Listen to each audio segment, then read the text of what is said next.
Alam niyo ba na marami sa aming mga dialysis patient ang hindi na nakakaihi? At isa na ako dun. Kahit uminom ng tubig, wala nang naiihi. Minsan, patak-patak na lang. Ang tanong, nilalaman lang ba ng dialysis ang ihi natin o may mas malalim pa tong dahilan? Ganito kasi yan, ang ating kidney o bato ang nagsisilbing filter ng ating katawan. Sa mga may chronic kidney disease o CKD stage 5, ang filter na ito ay sira na. Dahil hindi na kayang salain ng kidney ang dumi at sobrang tubig sa dugo, wala nang nabubuong ihi.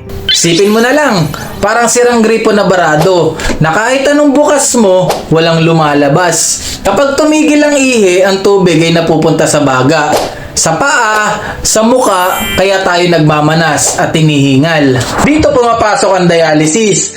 Dahil ayaw nang gumana ng kidney, ang dialysis machine na ang gumagawa ng trabaho nito. Ito ang humihigop ng sobrang tubig na dapat sana'y iniihi natin. Kaya kung ikaw ay isang dialysis patient na hindi na naiihi, ang solusyon ay mahigpit na fluid control.